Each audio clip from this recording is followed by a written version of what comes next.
Oração para dizer assim: estamos aqui para dizer ao mundo que acreditamos no Senhor, que é o Senhor quem salva, é o Senhor quem cura, é o Senhor que muda o nosso coração. É Ele que diz assim: independente do que o mundo te ofereça, eu tenho algo muito maior para a sua vida. Vamos orar mais uma vez? Pai do céu, nós estamos aqui para dizer que acreditamos no Senhor e que vamos proclamar a Tua volta, para que ela aconteça ainda nos nossos dias. Usa-nos hoje e sempre, derrama sobre nós o Teu poder, em nome de Jesus, amém. Amém, você pode se sentar. Hoje nós vamos conversar sobre relacionamentos. Claro que você tem diferentes tipos de relacionamentos. Claro que você já pensou que quando nasceu alguém precisou te acolher. Mas o tempo vai passando e a gente vai querendo outros tipos de acolhimento. Nós queremos pertencer à família, aos amigos. Queremos encontrar um grande amor. Alguém veio aqui procurando um grande amor? Alguém quer alguém? Olha só, é bom demais. Mas hoje, em nome de Jesus, nós vamos conversar sobre como ter os nossos melhores relacionamentos, amém? Eu quero que você abra a sua Bíblia no livro de Mateus, no Evangelho de Mateus. E claro, um episódio da vida de Jesus que você conhece muito. Evangelho de Mateus, capítulo 4.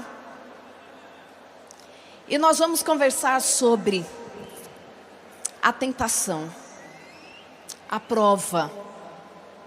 Jesus está no deserto. Já se passaram 40 dias e 40 noites sem comer. E quando nós vamos para o versículo 2, diz assim: o jejum deixou Jesus com muita fome, e o diabo aproveitou-se disso para o tentar, para aplicar a primeira prova. Deixa eu te falar uma coisa: Satanás sempre vai aproveitar das suas fragilidades. Aqueles que têm alguma dificuldade com as próprias emoções, alguém que geneticamente já nasceu fragilizado, vulnerável para depressão, ansiedade, transtorno bipolar, toque, ele vai querer aproveitar da sua fragilidade. Ele vai querer aproveitar da fragilidade de meninas que foram abusadas sexualmente para que aceitem qualquer tipo de amor ou se fechem para uma vida afetiva significativa e positiva.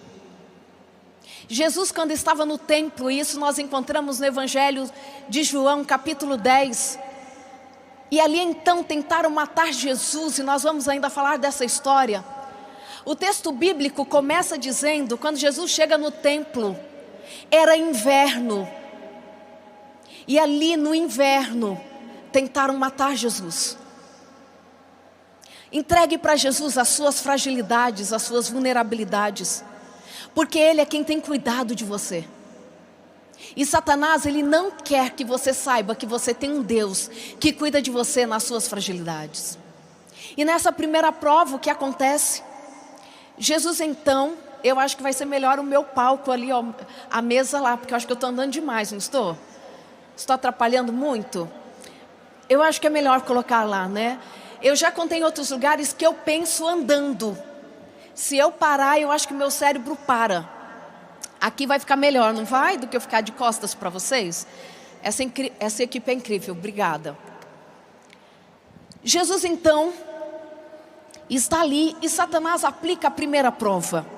Já que você é filho de Deus, dá ordem que transformará essas pedras em pães. Ele aproveitou da fragilidade de Jesus, que estava com fome, mas nesta primeira prova, Ele é tão astuto, que ele chega para Jesus e diz assim: se você é filho de Deus, transforme estas pedras em pães. Sabe o que ele queria fazer com Jesus nessa primeira prova? E é o que ele tenta todos os dias fazer conosco: tirar a nossa identidade. Ele tentou roubar de Jesus a identidade. Sabe o que ele está dizendo para Jesus? Olha, você aí caído, moribundo, sujo, desfigurado, não se aguentando de fome, fragilidade humana.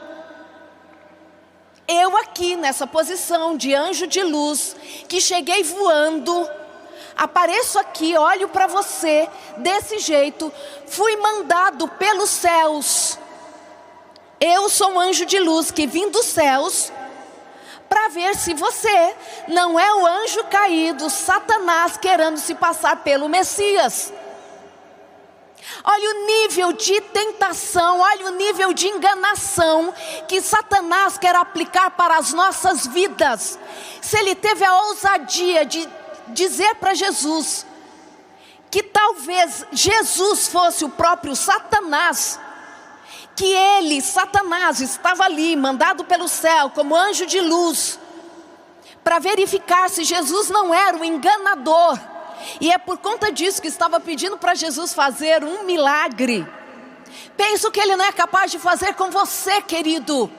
O que ele não é capaz de trazer para a sua vida, querida. A sua identidade é celestial. A sua genética é de um Deus. Nunca duvide disso. Satanás está querendo dizer para você, menina, que o seu valor é quando você está com uma roupa que você sabe que não deveria usar, e é assim que você vai conquistar alguém para te amar. Ele quer dizer para você, menino, que você só vai ser aceito quando você sair com seus amigos, e ali só mesmo para se socializar, você beber um pouco com eles. E deixa eu te falar uma coisa. Até mesmo a ciência diz que não existe dose segura para o uso do álcool. Só que isso não vai muito para a mídia, né? Não existe dose segura, não existe um beber social. Você pode contar isso para o seu amigo lá na faculdade? Você pode dizer para as pessoas que sim, você não bebe, não é apenas porque Deus pediu. Isso já seria suficiente, mas porque se Ele te pediu, é porque hoje também a ciência diz que se você usa, mesmo que doses pequenas de álcool durante a adolescência, você aumenta a sua vulnerabilidade para o Alzheimer e outras doenças neurodegenerativas.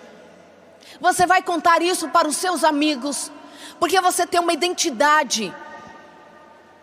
Satanás está dizendo que você não tem valor. Satanás está te dizendo que menina, menino, esse negócio de virgindade ficou lá atrás. Imagina, isso era por conta disso, daquilo, por conta das infecções que podem ser transmitidas durante uma relação sexual. Mas hoje nós todos estamos aí nos prevenindo, a liberdade. Você sabia que o início da relação sexual antes do casamento, a ciência diz que aumenta a sua vulnerabilidade ao suicídio em 300%.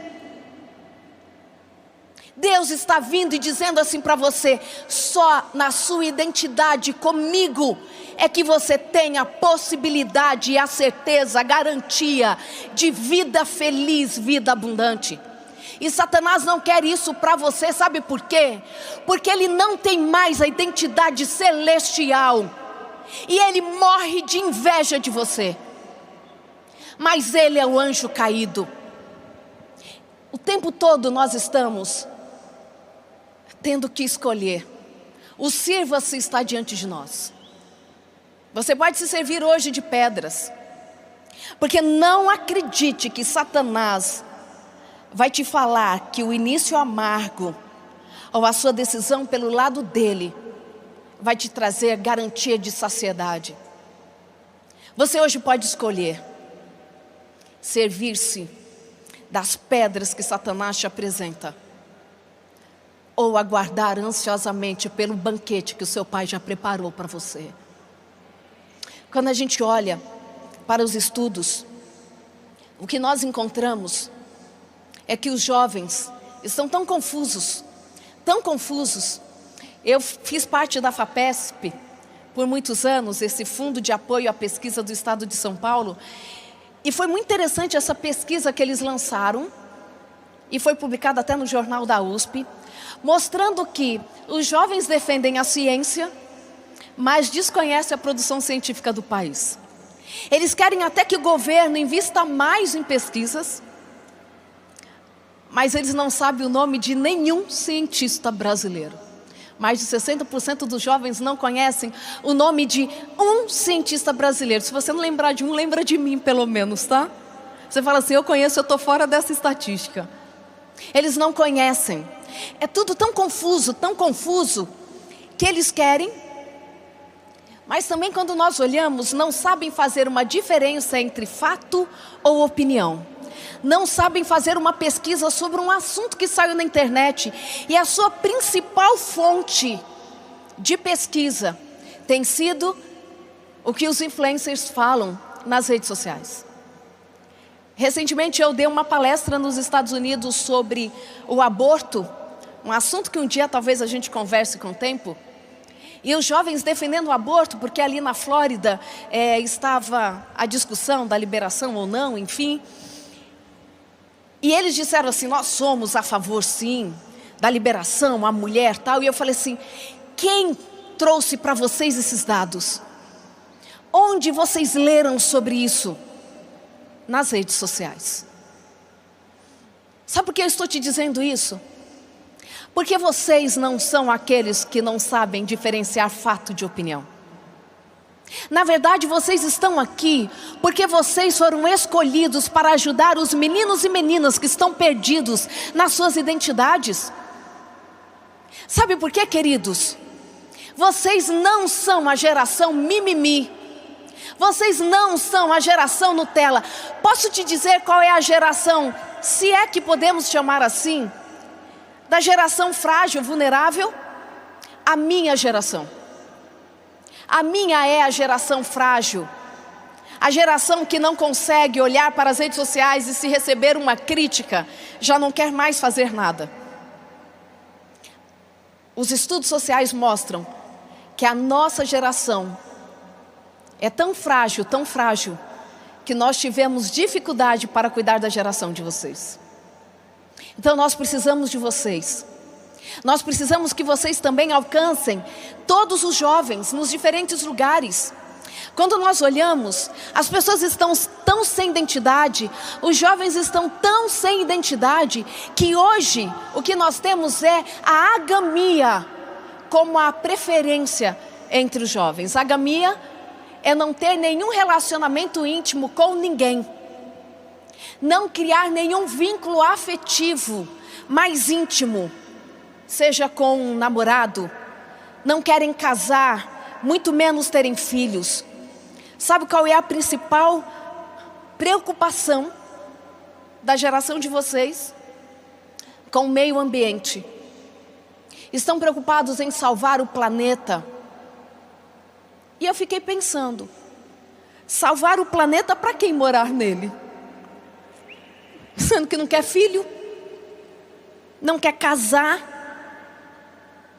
Quem vai habitar nesse planeta sem gente? Gente, eu não estou nem indo para a nossa visão cristã. Vocês entendem como a identidade está sendo afetada? Mas a gente precisa avançar porque tem muito mais para conversarmos. E aí ninguém quer ninguém. Mas estudos recentes, e esta é uma matéria que foi lançada recentemente, mostrando que há uma epidemia de solidão, porque não nos atrevemos a passar tempo com os outros sem fazer nada. As pessoas não querem casar, elas não querem vínculo próximo, porque elas não querem gastar tempo com os outros sem estarem fazendo algo que seja muito excitante.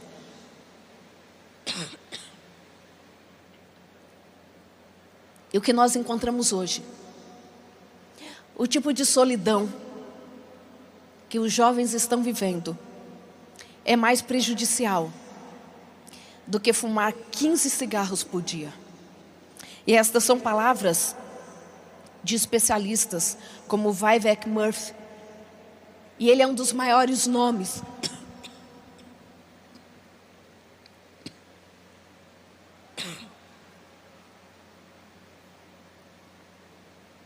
na minha idade. A mudança de clima já mexe com a voz. Vocês dormem na barraca, tá tudo certo, e eu não aguento esse ventinho mais. Tem que ver se eu não vou pegar pneumonia ainda. Queridos, não querem ninguém, mas estão morrendo de solidão. Não querem ninguém, mas sentem falta de ter alguém com quem conversar. Vocês entendem a confusão?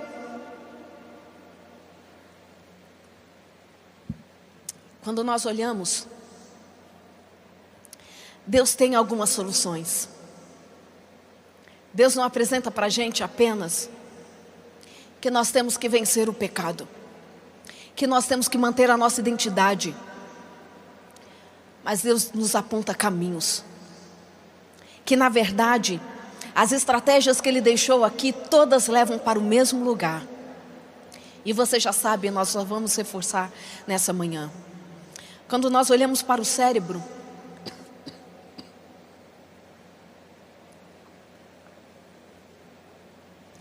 esse artigo ele é muito interessante, porque o que nós falamos que de fato funciona, para que você tenha regulação emocional, para que você possa enfrentar as dificuldades da vida, e mesmo assim não desistir, para que você possa ter saúde mental, é ter regulação emocional. A regulação emocional é que coloca em mim o freio, quando eu quero fazer algo que eu sei que eu não posso fazer. E a regulação emocional, ela vai sendo desenvolvida ao longo da nossa vida, mas ela precisa já estar estruturada no final da adolescência. Nós precisamos começar com a criança a ensinar a regulação emocional. Não tenho tudo que quero, na hora que quero, do jeito que quero. E você precisa aprender isso em nome de Jesus. E o que vai te ajudar com regulação emocional é a reavaliação cognitiva de uma situação. E Deus é tão incrível. Eu trouxe só algumas imagens para vocês verem como que a gente trabalha com isso. O que nós vemos é que o sistema límbico, que vocês tanto conhecem, as estruturas profundas, estão envolvidas com medo, com a raiva, com a alegria, com a tristeza. Todas emoções importantíssimas para que nós nos estruturemos como seres humanos. A raiva, ela existe para que você possa dar fim a uma situação que pode colocar em ameaça a sua sobrevivência. Algo que ameaçou o seu corpo, a sua integridade, os seus valores. É somente um despertar para que você possa ter o comportamento adequado, para que aquele estímulo não te prejudique. A raiva não é para aniquilar o outro, mas para resolver um problema. E deixa eu te falar uma coisa. Nos últimos dias, nestes que estamos vivendo, precisamos aprender e a sermos especialistas em solução de problemas. Enquanto eu tuço, vocês podiam bater palma para não ficar feio.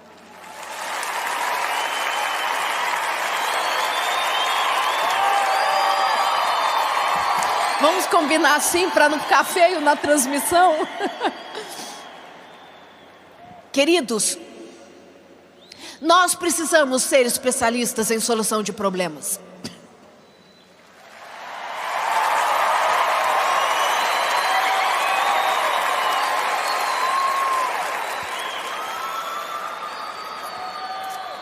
Que a mensagem é tão especial nessa manhã, mas a gente não vai desistir. Amém? Você precisa ser especialista em solução de problemas. O medo é para que você evite situações que te levam à morte. É só um estímulo para você mudar. A tristeza, levem isso com vocês. Tristeza é uma emoção que, segundo a neurociência, ela é a emoção da reflexão. Para que você decida se você continua na mesma direção ou se você toma um caminho diferente.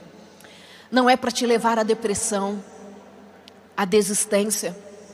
E a alegria, a emoção da expansão, do querer fazer de novo, de repetir uma situação que foi boa. Mas uma dica da neurociência, vai ter que ter alguma variação no que você quer repetir para que você possa ter a mesma experiência satisfatória. Mas de verdade, quando a gente olha, quando você está enfrentando uma grande dificuldade, você precisa ser mais assertivo. O que nós falamos é que a reavaliação cognitiva é o que vai trazer para você mais sucesso. E sabe que a reavaliação cognitiva, parar e pensar sobre o que você precisa fazer.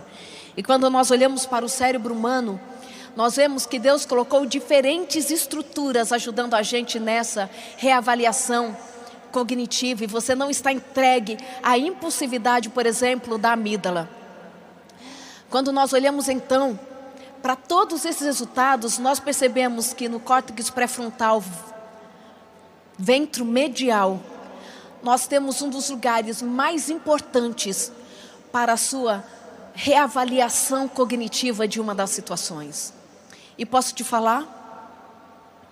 Essa estrutura é única no cérebro do humano. Não existe nenhum animal correspondência com esta subestrutura. Só você tem, sabe por quê? Porque Deus te fez semelhante a Ele. E é o nosso lugar do livre-arbítrio. Deus colocou em nós o livre-arbítrio para usarmos, para fazermos reavaliação cognitiva, para tomarmos a decisão da melhor maneira possível. E você vai utilizá-la em nome de Jesus, porque Ele quer manter em você identidade. O que falta para muita gente no mundo é entender que eles pertencem, que elas pertencem a alguém. A cosmovisão de que eu existo muito além do meu nascimento e muito além do que eu vou viver aqui de forma aleatória, mas que Deus me escolheu para uma missão especial. Isso traz sentido para a sua vida sim, porque é muito além e muito mais importante do que você pertencer a alguém aqui, pertencer ao seu pai, à sua mãe, encontrar alguém legal para casar, ter filhos. É você pertencer ao reino de Deus, você é genética celestial, nunca esqueça disso. Você pertence a Deus. E quando você olhar para isso, para a sua vida, o seu olhar para si mesmo muda. Queridos, eu sou cientista há muitos anos. Eu sou cientista há mais de 26 anos. Daqui a pouco eu faço 30 anos de carreira. E eu cresci no meio científico. E sabe o que acontecia muitas vezes? No laboratório, nas nossas reuniões científicas, às vezes eu chegava assim, e os meus colegas falavam: olha, antes de você chegar, nós estávamos conversando aqui. O meu chefe junto, e dizendo assim: olha, hoje nós decidimos que não vamos discutir aquele artigo. Nós queremos saber o que você acredita que acontece com as pessoas depois que elas morrem. Você pode explicar para a gente por que você guarda o sábado?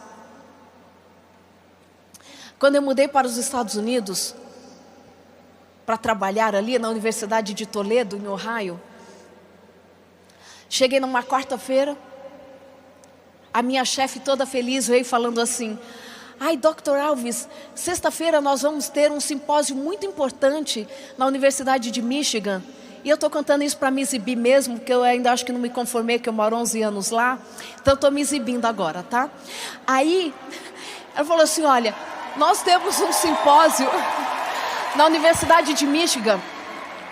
É um simpósio muito importante, sexta-feira.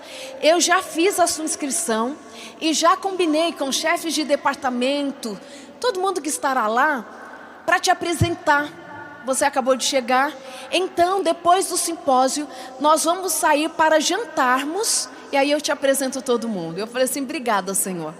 Cheguei sexta-feira já. Eu falei assim: nossa, obrigada, que interessante. Dr. Pierre, eu estou meio perdida assim no horário, né? Pôr do sol, tá? Porque eu acabei de chegar. Que horas o sol se põe na sexta-feira? Tem noção? Ela falou assim: eu acho que umas 6 horas começa a escurecer. Eu falei assim: então, sou adventista. Vai ser muito legal ir para o simpósio, mas o jantar não vai ser possível porque eu guardo o sábado. O que a gente pode fazer? Ela assim, você é adventista? Então deixa eu ver aqui o que eu vou fazer. Ela então falou assim, olha, eu desmarquei o nosso jantar, ok? E na hora ali do coffee break, do intervalo, eu vou reunir a todos e vou te apresentar para todo mundo. Eu falei assim, que legal, acabei de chegar e acabei já com o jantar do laboratório inteiro.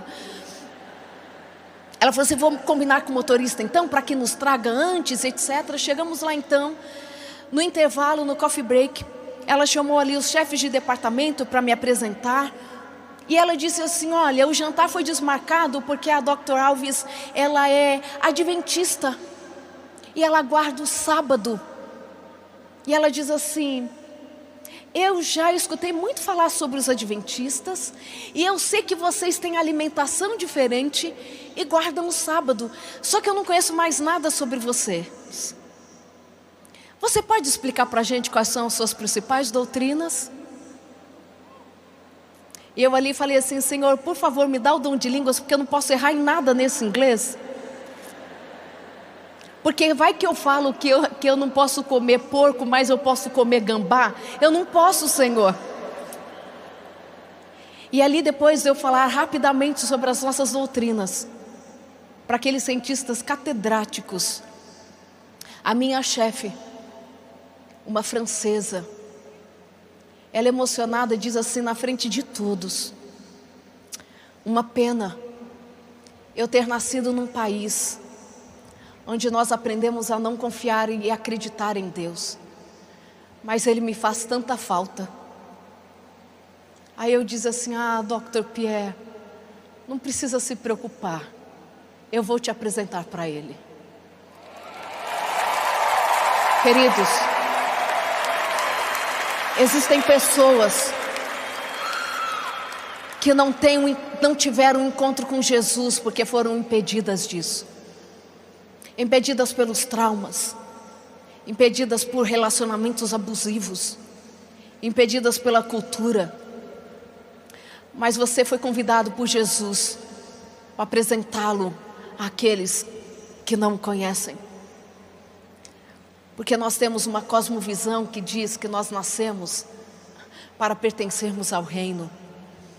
Quando nós olhamos para a segunda tentação, e nós vamos ler a Bíblia mais uma vez, diz que Satanás pegou Jesus então, e Jesus, claro, já respondeu que não só de pão procede o homem, mas de toda a palavra que procede da boca de Deus. E na segunda tentação então, que você pode ler nos versículos 5 e 6, diz assim, que ele levou Jesus então à cidade santa, ele o pôs na parte mais alta do templo e o desafiou. Olha que ousadia, leva Jesus para um lugar santo, para fazer uma proposta profana. Presta atenção nisso, pensa nisso. Ele disse pule, para instigar a Satanás. Ele usou até o próprio Salmo 91. Ele entregou os anjos para cuidarem de você, tanto que o protegerão, e você não se machucará. Na primeira tentação, tentando tirar de Jesus a identidade. Na segunda tentação, ele tenta tirar de Jesus o equilíbrio. Porque ele falou assim, bem, Jesus não quis fazer um milagre em seu favor, agora eu vou levar Jesus então à presunção. Eu sei que ele tem fé, eu sei que ele sabe que Deus envia anjos para cuidar, então vou levá-lo ao outro extremo. Satanás quer fazer isso com a gente, levar para um extremo ou outro, porque no final ele quer tirar de você equilíbrio.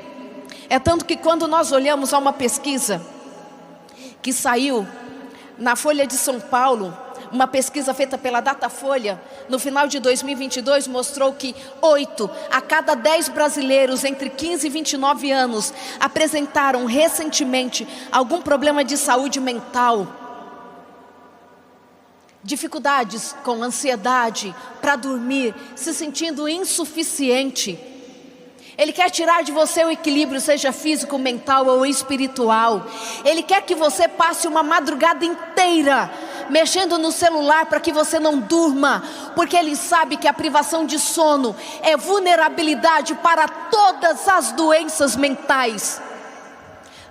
Em todas as doenças mentais existe um transtorno do sono envolvido. Então ele quer que você, jovem, não durma mais do que 2, 3 horas por noite, e é a média que vocês estão dormindo. Nós estamos extremamente preocupados. A impulsividade, a agressividade, o suicídio são diretamente proporcionais à privação de sono. A ciclagem para a fase de mania do transtorno bipolar, na maioria das vezes acontece depois de uma noite mal dormida. Que Jesus dê a você o equilíbrio de como você vai usar o seu celular, de como você vai utilizar as suas horas. E o meu tempo está passando. Ele quer que você tenha regulação emocional. E sabe como isso acontece? Decidindo do que você vai se servir. Os estudos mostram, e este é um estudo que foi publicado agora em 2022. Se eu estiver errado, vocês corrigem aí, 2022, 2023.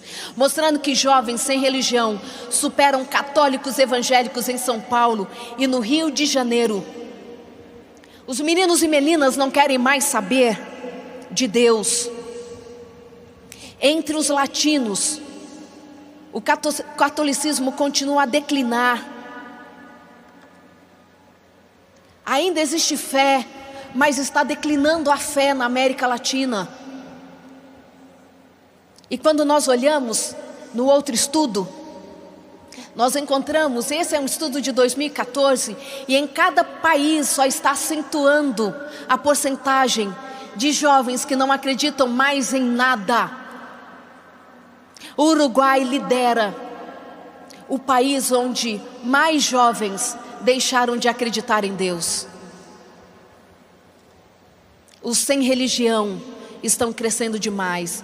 Mas quando a gente vai para a ciência, nós encontramos que a influência da religião ainda é indispensável para a saúde mental.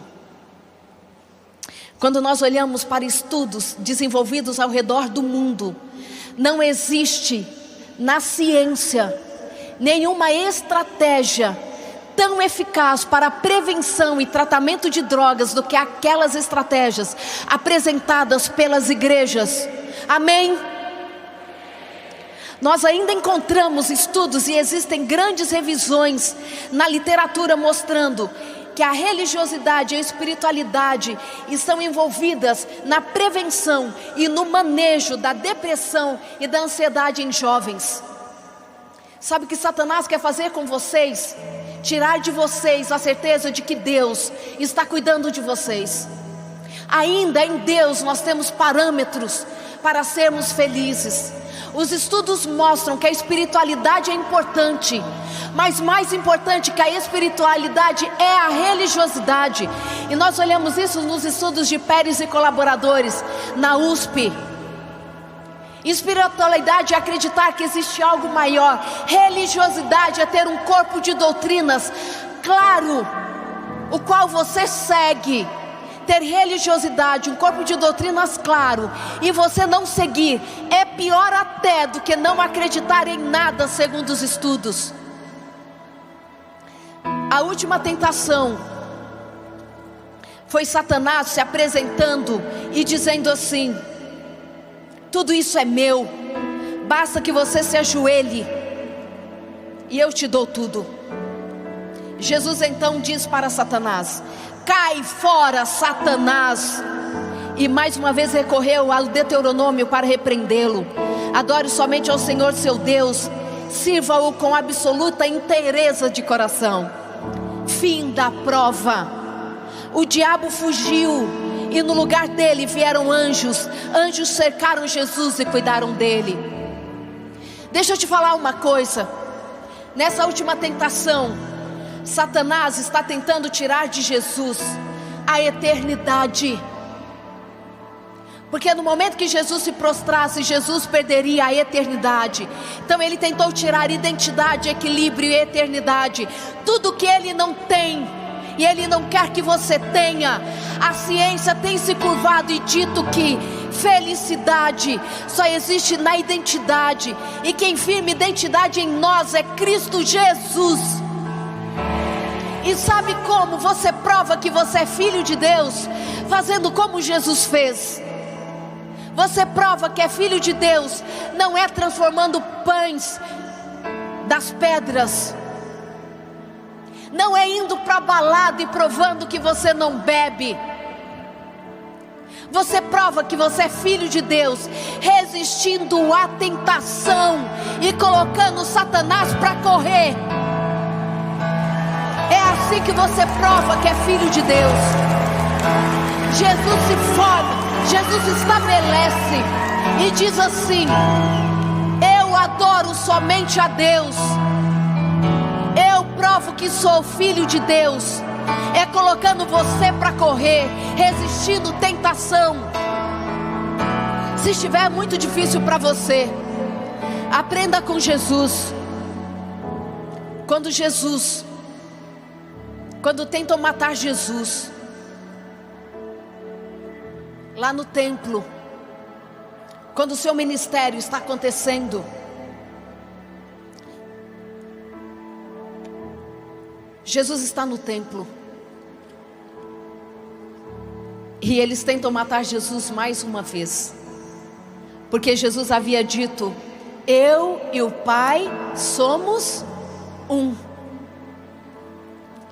Da outra vez que tentaram matar Jesus também assim, foi porque ele levantou no templo em Nazaré e ele disse: hoje a profecia do Messias se cumpre. E tentaram matar Jesus. E sabe, fique esperto. Satanás não está preocupado com o curso que você faz, se você vai ficar solteiro, se vai casar, se vai ter filho. Na verdade, o que incomoda é o que está escrito aqui em João 10. Eu vou ler rapidamente para vocês. Jesus pergunta para eles: por qual das minhas boas obras vocês querem me matar? E eles respondem para Jesus: não é por nenhuma das boas obras que você faz, mas porque você declara que você e Deus são um só.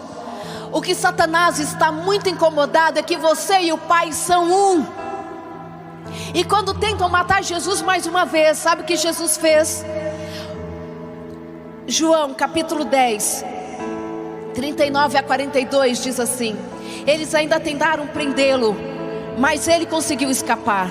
Voltou para a região do Jordão, onde João batizava, e ficou ali. Quando tentarem te matar, quando tentarem dizer que você não vai conseguir, quando tentarem dizer que você é um esquisito, porque você não faz o que todo mundo faz, volte para o Jordão, porque é lá que você escuta o próprio Pai dizendo do céu: você é meu filho amado que me traz alegria. O que importa é o que Deus pensa sobre você. Não se preocupe muito com a opinião das pessoas, porque é assim que a gente vence prova, é assim que a nossa história muda.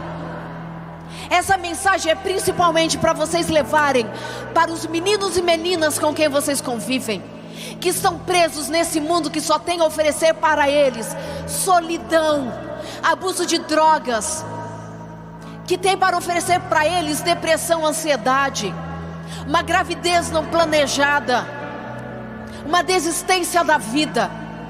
Vocês são os meninos e meninas que precisam lá no Uruguai dizer assim: aqui, enquanto eu viver, Deus vai continuar existindo nesse país. Nós podemos contar com pelo menos um jovem do Uruguai para dizer assim: eu vou ser quem vai continuar falando de Jesus no Uruguai. Tem alguém do Uruguai que pode fazer esse compromisso com Deus hoje? Vocês estão aqui, eu posso vê-los em pé. Cadê os meninos e meninas do Uruguai que dirão assim: o que depender de nós, o nome de Deus vai continuar sendo pregado no Uruguai? Os meus irmãos argentinos podem se unir nessa luta. Onde estão os meus irmãos argentinos que estavam aqui ontem? A Argentina pode contar com vocês para identidade, equilíbrio e eternidade. Cadê os meus irmãos bolivianos? Cadê os meus irmãos colombianos? Cadê os brasileiros? Nós vamos estremecer essa América do Sul, porque o nosso Deus precisa voltar. Antes de vir para cá, o meu pai teve um AVC muito grave. Ele não está falando, não está andando. Eu entrei no quarto dele e disse assim: pai, eu não posso sair para ministrar antes de pregar para o Senhor. E eu disse assim: pai, o Senhor precisa voltar a falar, porque o Senhor prega para tanta gente.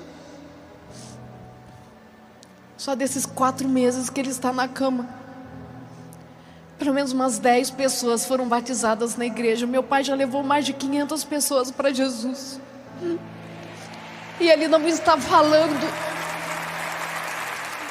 E eu falava assim: pai, a sua classe bíblica precisa do Senhor, mas eu vou fazer um apelo para os meninos e meninas da América do Sul, para que eles sejam a sua voz, pai, para que eles preguem que o Senhor está voltando, para que a gente não viva mais isso, pai. E o meu pai chorava. Jesus precisa voltar, porque o mundo está muito triste. O mundo precisa voltar para a gente não perder mais os nossos amigos para as drogas. Jesus precisa voltar para pais e mães não se separarem mais, para que crianças não sejam abusadas. A gente precisa manter a nossa identidade firme em Jesus, porque tem pessoas precisando da gente para continuar vivendo. Talvez sentado do seu lado tenha um menino, uma menina que está desistindo de viver.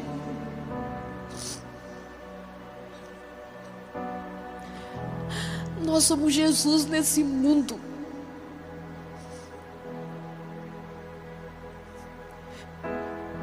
Eu preciso que Jesus volte.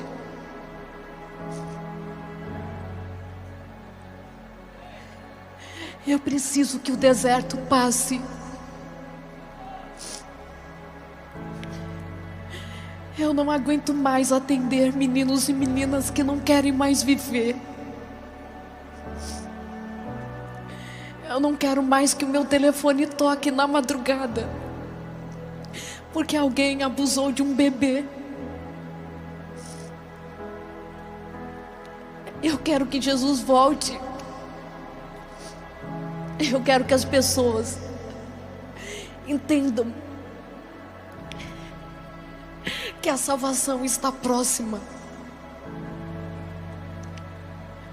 Queridos, Jesus está voltando. Os nossos relacionamentos precisam ser saudáveis. Eu não posso sair daqui sem orar por você.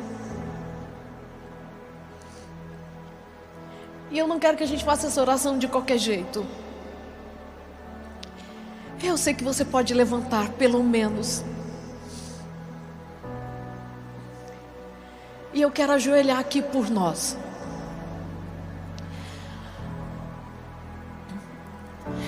Porque Satanás, ele não é maior do que o nosso Deus. A prova não é maior do que a providência. Resistam à tentação e o diabo fugirá de vocês. Eu quero abençoá-los nessa manhã. Oh Pai querido,